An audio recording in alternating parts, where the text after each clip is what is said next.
Hi, I'm Joel Freeling here at the Jackson Area Career Center to announce this week's Scholar Athlete of the Week, Asland Hunt from Napoleon High School.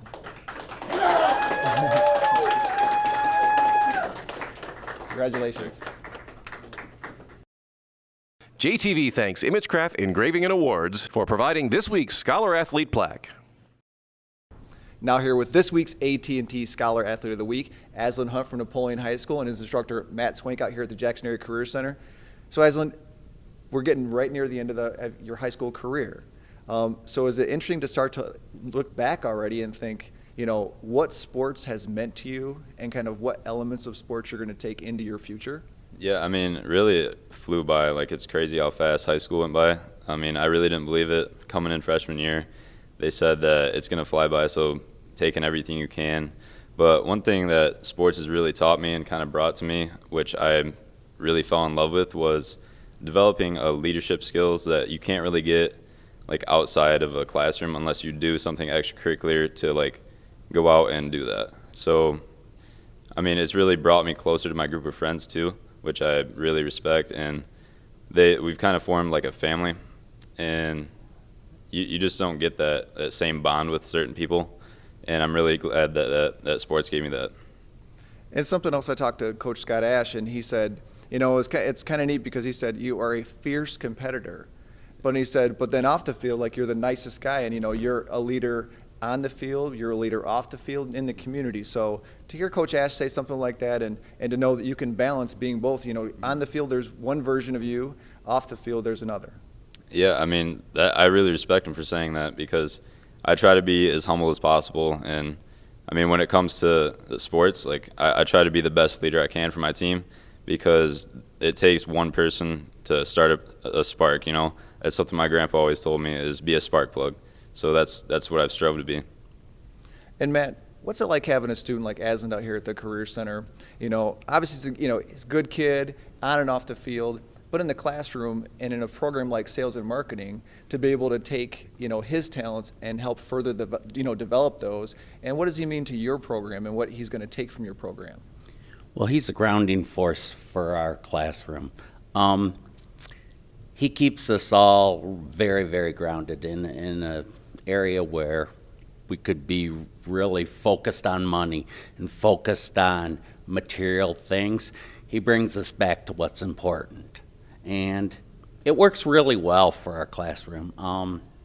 There's a dynamic where really aggressive people or assertive people are in our classroom, but he brings us all back to a safe space or a grounded space.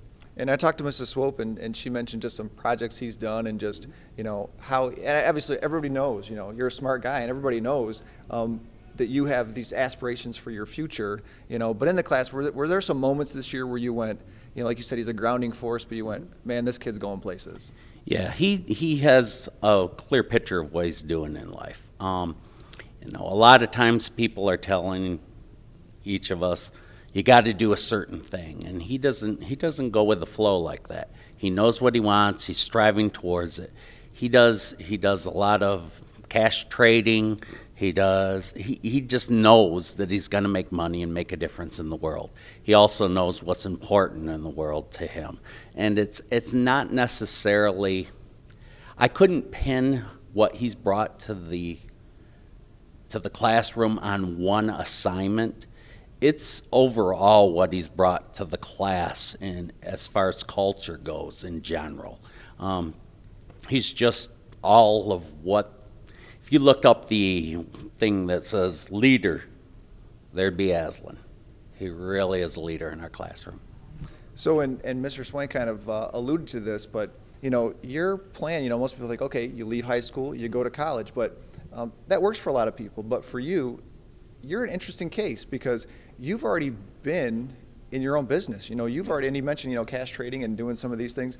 Talk about what your plans are for after high school because it's unique. But look, you have a vision and you know that this is going to take you places.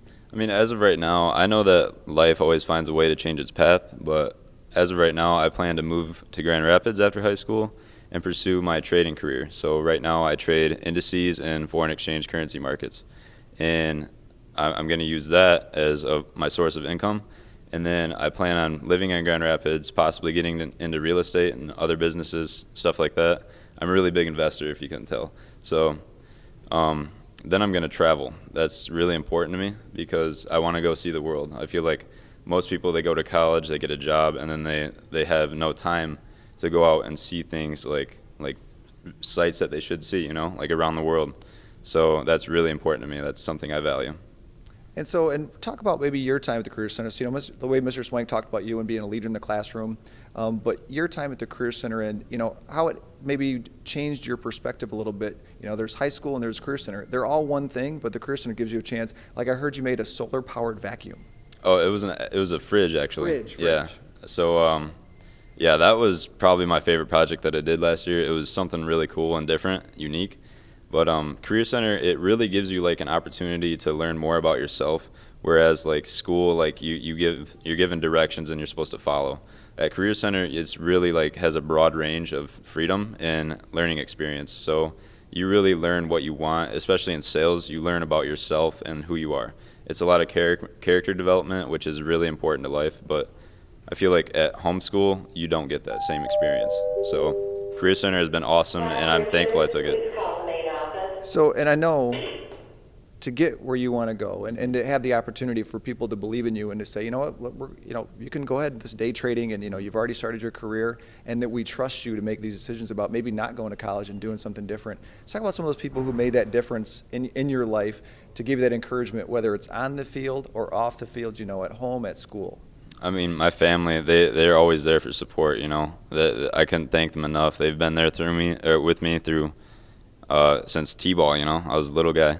And my grandpa, he's found his way to the sideline or dugout any way he could.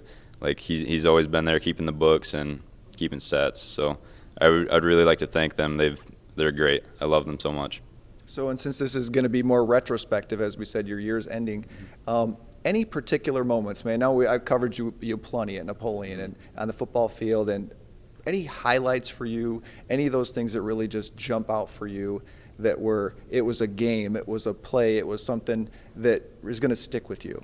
I mean, like, okay, so for football, finally getting my chance my senior year to be the starting running back, that was really important to me. That was huge, and I took what I could with it, and I did my best. So football, that was probably my favorite experience, is getting that starting position. But baseball, my freshman year, we went to quarterfinals, and that year something happened with my family, and we kind of just gelled as a team, and I feel like that really like bonded us together. We became a family, and it really showed like what heart can do in sports, and that took us to quarterfinals. So that's something that I'll never forget, and we're trying to get back there this year because we're pretty solid this year. So that's something I'll never forget about baseball. And I know that you guys do have a great chance to get back to the quarters this year. One final question for you. So in 5 years, if we did this interview again, so what's that vision you've got for where you'll be? And, you know, not just like you said, traveling, you said day trading, but maybe, and also the difference you plan to make in other people's lives, because I know for you that's a big deal. Yeah, I mean, like, I want to get as much experience as I can, growing and learning myself a little bit more. So, like, these skills that I develop and things like that along the path, I would really like to give back to my community or the people around me. So, like, maybe eventually one day I can teach, like, what I've learned over the years, and I hope that I gain enough knowledge to do that. Does that make sense? Well, I'll tell you, you can start today because knowing AJ needs some help with her portfolio. So I'll tell you what, Asland Hunt, Matt Swank, our AT&T Scholar Athlete of the Week, Joel Freeling for JTV Sports. If you'd like to nominate a Scholar Athlete, you can reach JTV at 787-8817 or visit our website at jtv.tv.